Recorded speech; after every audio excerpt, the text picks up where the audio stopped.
पहाड़ों की घुमावदार सड़कों पर आर्यन की कार तेजी से दौड़ रही थी। रात के 11 बज चुके थे और कोहरा इतना घना था कि हेडलाइट की रोशनी भी हार मान रही थी। उसे शहर पहुंचने में अभी 3 घंटे और लगने थे, लेकिन अचानक उसकी कार से धुआं निकलने लगा और इंजन बंद हो गया। आसपास दूर दूर तक कोई रोशनी नहीं थी, बस देवदार के ऊंचे पेड़ों की सरसराहट थी।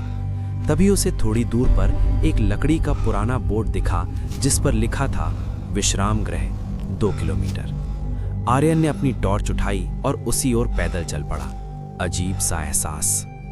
रास्ते में उसे महसूस हो रहा था कि कोई उसके पीछे चल रहा है। जब भी वो पीछे मुड़ता सन्नाटा छा जाता, लेकिन जैसे ही वो कदम बढ़ाता पत्तों पर किसी के चलने की आवाज आती।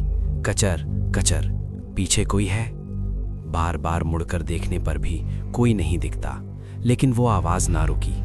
अक्सर उसे ऐसा लगता था जैसे किसी के ठंडे हाथ उसकी गर्दन के पास से गुजरे हों। अंत में उसे एक विशाल पत्थर और लकड़ी से बना पुराना डाक बंगला दिखाई दिया। उसकी खिड़कियों के शीशे टूटे हुए थे और मुख्य द्वार पर एक भारी लोहे का सांकल लटका था। आर्यन ने दरवाजा खटखटाया। कोई है? उसने चिल्लाकर पूछा। अचानक दरवाजा बिना किसी आवाज के खुद ब खुद खुल गया। अंदर एक बूढ़ा आदमी लालटेन लिए खड़ा था। उसकी आंखें धसी हुई थीं और चेहरा झुर्रियों से भरा था।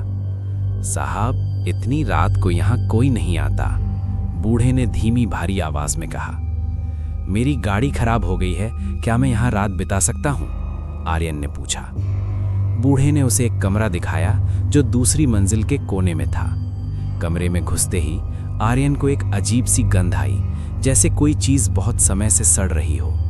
रात के करीब 1 बजे आर्यन की नींद खुली। उसे लगा जैसे कोई उसके बिस्तर के नीचे से खुरच रहा है। खुर खुर। उसने सोचा शायद चूहा होगा। वो फिर से सोने की कोशिश करने लगा। तभी उसे लगा कि उसके कमरे की दीवार पर लगी पेंटिंग हिल रही है। उस पेंटिंग में एक हंसता हुआ आदमी था, लेकिन अब उसे लगा कि उस आदमी की मुस्कान और भी चौड़ी हो गई है और उसकी आंखें आर्यन का पीछा कर रही हैं। अचानक बाथरूम से नल चलने की आवाज आई। आर्यन उठा और बाथरूम में गया। नल बंद था, लेकिन आईने पर भाप जमी थी और उस पर उंगलियों से लिखा था, भाग जाओ, वो भूखा है। आर्यन बुरी तरह डर गया। वो तुरंत नीचे भागा ताकि उस बूढ़े चौकीदार को बता सके। उसने देखा कि नीचे वाले कमरे का दरवाजा थोड़ा खुला है। अंदर झांकने पर उसकी रूह कांप गई। उसने देखा कि वो बूढ़ा आदमी फर्श पर बैठा है, लेकिन उसका शरीर इंसानों जैसा नहीं था। वो किसी मरे हुए जानवर के कच्चे मांस को नोच नोच कर खा रहा था। अचानक बूढ़े की गर्दन 180 डिग्री घूम गई और उसने सीधे आर्यन की ओर देखा। उसकी आंखें अब पूरी तरह काली थीं। तुमने देख लिया ना? बूढ़े की आवाज अब किसी जानवर की गुर्राहट जैसी थी। आर्यन बाहर की तरफ भागा, लेकिन मुख्य द्वार अब बंद था। वो फिर से सीढ़ियों की ओर भागा, लेकिन सीढ़ियां खत्म ही नहीं हो रही थीं। वो भागता रहा, पर हर बार वो उसी सड़े हुए मांस की गंध वाले कमरे में पहुंच जाता। थक हार कर वो एक अलमारी में छुप गया।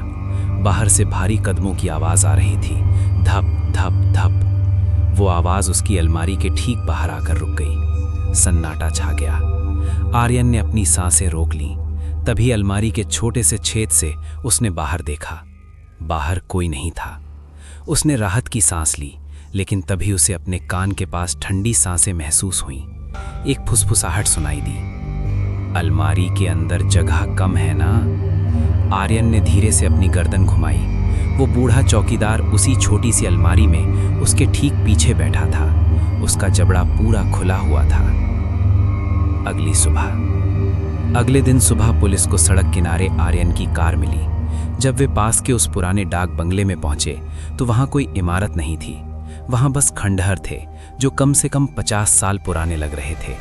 झाड़ियों के बीच उन्हें आर्यन की टॉर्च मिली और पास की एक पुरानी दीवार पर खून से लिखा था, अगला मुसाफिर कौन?